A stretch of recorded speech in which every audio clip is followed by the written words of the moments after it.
We are gathered here today on this joyous occasion to celebrate the special love that Taylor and Jeff share. It is love based on giving and receiving, as well as having and sharing. And the love that they have is shared and received. And through this having and giving and sharing and receiving, we too share and love and have and receive. Joey Tribbiani. I'm gonna put this down because my hand is shaking. All right, so for those of you that don't know me, my name is Cheryl Carroll. I've known Taylor for a very long time. So it started in elementary school, except I hated her when I first met her because I was convinced she was stealing my friend Catherine away from me, but all went well. All right, oh, slow down, okay, thank you. Thank you. All right, so as I started writing this speech this morning, when Taylor first asked me, which was months ago, that's when I started, not this morning, because I put lots of effort and multiple tears were shed for all of this. I figured I was going to make this more sentimental and nice, or just nice, versus the funny and appropriate Cheryl that I am.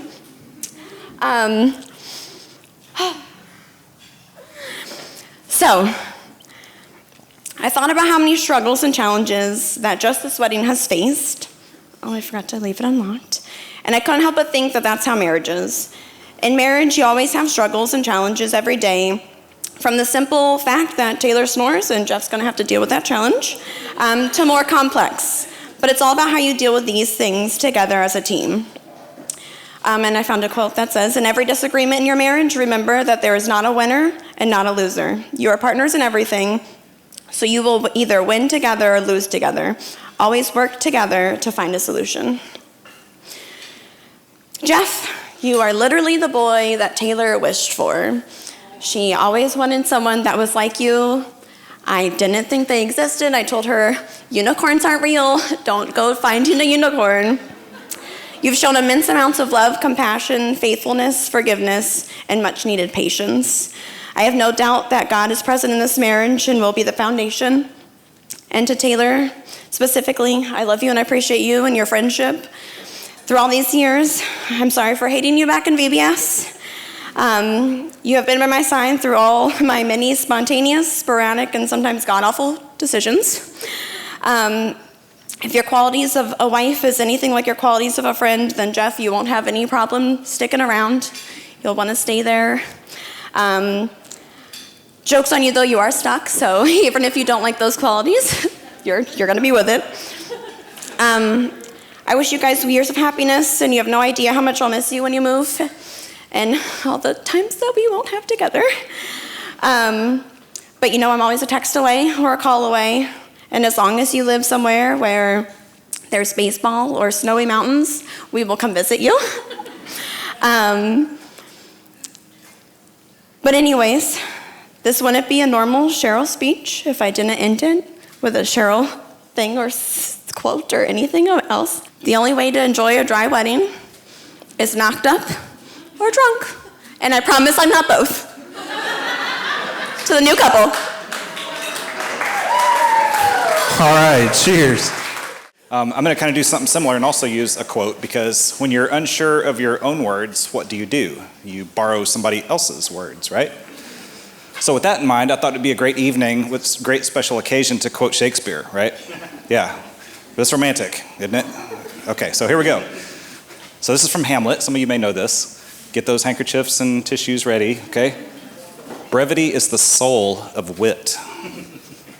Brevity is the soul of wit. What does that mean? That means this is going to be a short toast, right? Well, kidding aside, Jeff, clearly everybody knows you've hit the jackpot here. This is amazing. Taylor, you're outstanding, exceptional. It didn't take long at all for the Weirs to see how special you were to Jeff. We could hear it in his voice very early on. Of course, I've known Jeff for 33 years. You, not quite that many. Maybe one. But anyway, so Jeff, we know that you'll treasure her, love her, lead her with godly wisdom, and there's nothing that you won't be able to face together. Taylor, this was an exceptional day. I mean, everything worked out great.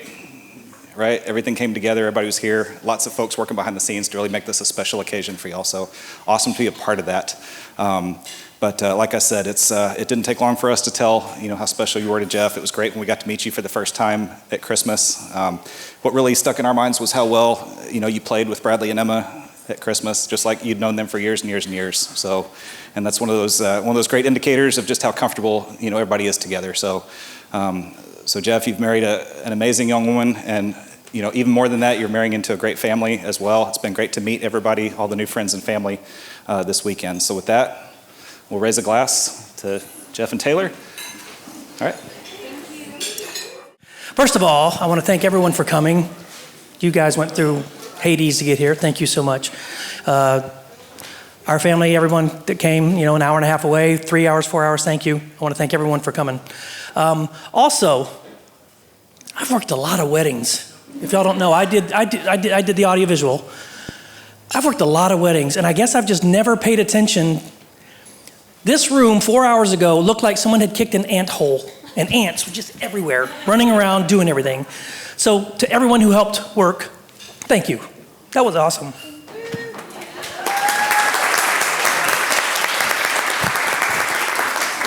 To those of you that don't know Taylor, Taylor has never failed at anything she wanted to do. Kindergarten, Miss Smith's class. Miss Smith, if you see this video, you made the wedding. Taylor loved school. And although I don't have the pictures here, I don't need them because they're embedded in my brain. I went to school one day. It was parent day. And Miss Smith had a wooden stick with a little puppet hand on it, little pointer. And Taylor got to point the words on the board and was just grinning ear to ear. She wanted to be a teacher. Miss Smith was her idol. She wanted to be a teacher. The other picture I remember just embedded in my brain was they were studying oceanography, fish, something, and Miss Smith took a picture with every single kid with a swimming mask on. And when I went to school, I saw some of the boys were just, Taylor grinning ear to ear. All you could see was her mouth. You didn't even see the mask. You saw her smile. She loved school. School was awesome to her. She's that kid that first day of school, yes, I can't wait. She's also the kid that ruined the bell curve for the rest of us. Taylor was labeled by her first grade teacher, and that label has stuck for 27 years now. Her very first report card came home. Taylor has a heart of gold, and that has stuck for 27 years. She has a heart of gold. She loves people. She loves to help people. And that label is true. Her first grade teacher saw it. We did not give that to her. Her teacher saw it and gave it to her. But that label has stuck ever since. Heart of gold. When Taylor was 10, she starred in the church play. Now, I'm not talking a 5-minute play. I'm talking a 2-hour, multi-scene, multi-blocking, multi-AV play. I was taking her, dropping her off. Sherry was taking her, dropping her off. Didn't think twice about it. Till the first time we visited a rehearsal, and the adults were coming up to me and going, "Rich, she is awesome. She doesn't just know her lines, she knows the whole play." So when the 33-year-old lady who's the star forgets her line, she goes, "Taylor, what's my line?" Taylor tells her what's her line, what's her stage blocking, where to go, etc. As a 10-year-old, she commanded the stage. She was awesome. Blew me away. As an 11-year-old, she embarrassed her dad.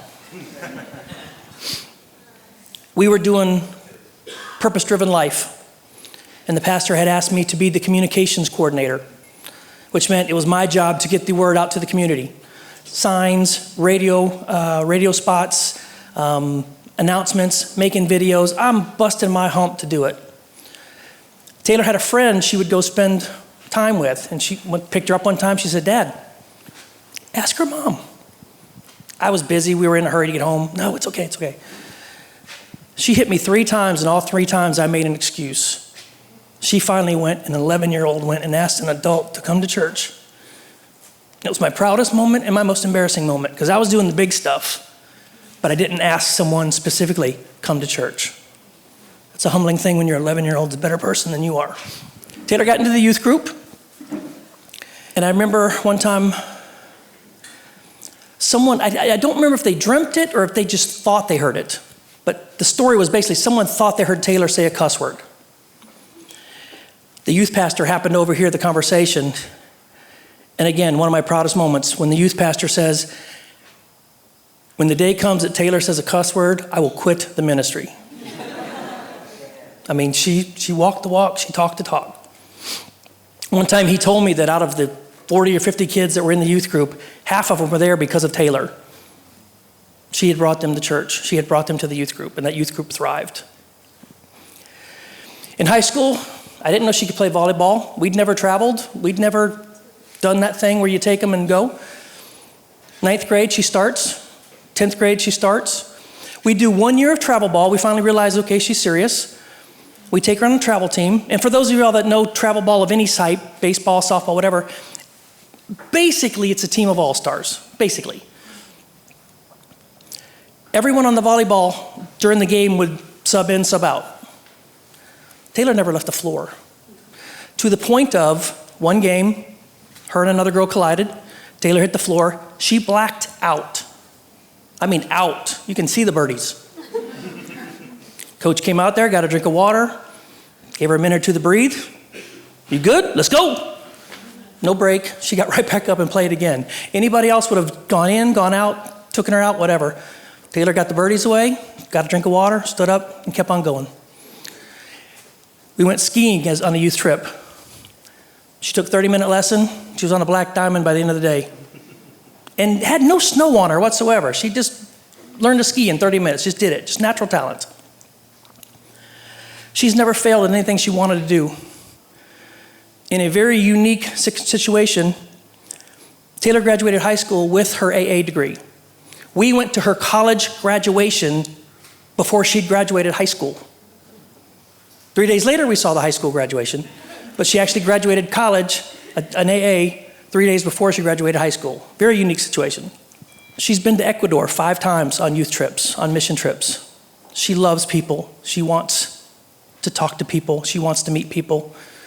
She has a love, a heart of gold, and she loves talking to people about God. She is fearless. You've never failed in anything you've ever wanted to do. So Jeff, to put it in a football analogy, you're the Dallas Cowboys. I'm the Redskins. Yes, I said it. Deal with it. Taylor's favorite team is the Dolphins. I'm giving you an undefeated season right here, bud. To her parents and her family, as a father, I'm giving away my daughter. I have no doubts whatsoever. Taylor's in good hands. Y'all did very good. I'll be very proud to call him my son-in-law. And I'm probably forgetting something, but that's all I got. I erased my notes. So to Taylor and Jeff. Taylor and I have always been so much more than mother and daughter. We've become treasured friends, which is a wonderful thing to become when she's an adult. So I couldn't let this moment pass by without saying a few words. And first, I just want to congratulate you on the beautiful ceremony that gave God all the glory. And I know you want to live your lives to glorify God. So I just ask that everybody here who witnessed that ceremony, just keep them in prayer. Satan attacks when you say you're going to live your life for Christ. So I just ask that you join us in prayer. So Taylor, watching you grow from a little girl into the stunning bride you are today is nothing short of overwhelming. Just like your daddy said, you're just a miracle. You're just an exceptional young lady. During this global pandemic as a nurse, you served patients on their deathbed. You cared for and cried with their family members. You planned a wedding through a national shutdown. But when discouragement came, you kept your eye on the prize, Jeffrey. Taylor, I couldn't be more proud of the beautiful, smart, strong, ambitious, and caring woman you've become. I'm incredibly grateful that God allowed me the honor to be your mother on this life journey. Jeffrey, we are blessed to welcome you into our lives through divine intervention. I thank you for the laughter, encouragement, and happiness you bring to our daughter, as well as your faithful service to our country. I know you are a strong man of God, and that you will love Taylor and lead your family with courage, honor, and dignity.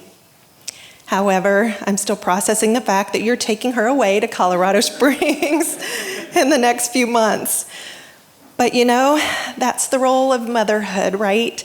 It's about transformation and surrender, and it is the surrender that proves most difficult. Surrendering Taylor to her teachers, friends, to her supervisors, to society, and now to you, her husband, Jeffrey. I have loved your bride for 10,219 days. Her father and I loved her first, but I loved her most. And I hope that's not too insensitive to say. You know my heart. For I am entrusting you with one of my most precious gifts. Jeff, please be her warrior. Don't hesitate to go to battle for Taylor. Be her protector, her guardian. Keep her from harm. Be her champion. Be her dragon slayer. And most importantly, Taylor, let him. I love you.